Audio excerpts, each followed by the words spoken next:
ফার্মগেট ঢাকার সবচেয়ে ব্যস্ত এলাকার মধ্যে একটি, আর এই ব্যস্ত সড়কটি আজ থমকে গেছে এক ছাত্রের মৃত্যুতে সৃষ্ট বেদনা ও ক্ষোভে। তেজগাঁও কলেজের শিক্ষার্থী সাকিবুল হাসান রানা, মাত্র কয়েকদিন আগেও যিনি বন্ধুদের সাথে ক্লাস করতেন, ভবিষ্যতের স্বপ্ন বুনতেন, আজ তিনি আর নেই। রানার মৃত্যুর খবর ছড়িয়ে পড়তেই বৃহস্পতিবার সকাল 10টা তেজগাঁও কলেজের প্রধান ফটকের সামনে শতাধিক ছাত্র জড়ো হয়। মুহূর্তের মধ্যেই তারা স্লোগানে দাবানলের মতো ছড়িয়ে পড়ে ফার্মগেট মোড়ে। রানার হত্যার বিচার চাই, ছাত্রাবাসে হামলা কেন, এমন সব স্লোগানে গমগম করতে থাকে পুরো এলাকা। শিক্ষার্থীরা ব্যানার হাতে দাঁড়িয়ে পড়ে রাস্তায়, যানবাহন থেমে যায়, হাজারো যাত্রীর ভোগান্তি শুরু হয়। কিন্তু শিক্ষার্থীদের চোখে তখন একটাই দাবি, তাদের বন্ধুকে যারা মেরেছে তাদের বিচার চাই। এবার প্রশ্ন আসে, ঘটনা কি ছিল?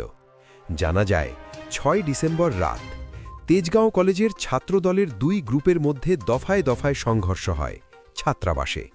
শুধু রাজনৈতিক দ্বন্দ্বের কারণে 3 জন শিক্ষার্থী গুরুতর আহত হন।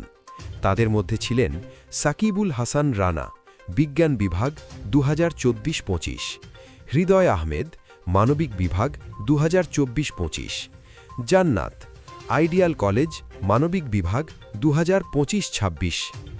আহতদের প্রথমে সোহরাবর্দীতে ভর্তি করা হয়, কিন্তু রানার অবস্থার অবনতি হলে তাকে মালিবাগের এক বেসরকারি হাসপাতালে নেওয়া হয়, আর সেখানেই বুধবার তিনি শেষ নিঃশ্বাস ত্যাগ করেন।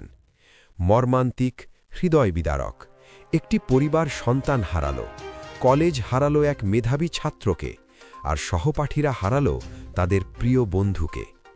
এদিকে কলেজ কর্তৃপক্ষ বলছে পুলিশ পরিস্থিতি নিয়ন্ত্রণে আনার চেষ্টা করছে, কিন্তু ছাত্ররা বলছে যতক্ষণ পর্যন্ত হত্যাকারীদের গ্রেফতার না করা হবে ততক্ষণ আন্দোলন চলবে।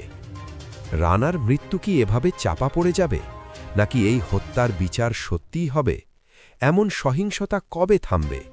এই প্রশ্নগুলো এখন প্রতিটি শিক্ষার্থীর মনে, ক্যাম্পাস থেকে পুরো দেশ জুড়ে। বন্ধুরা, এমন একটি ঘটনা যেন আর কোনো পরিবারের জীবনে না ঘটে। সত্য ঘটনা সবাই যেন জানতে পারে, তাই অবশ্যই ভিডিওটি লাইক শেয়ার করে সবাইকে জানিয়ে দিন।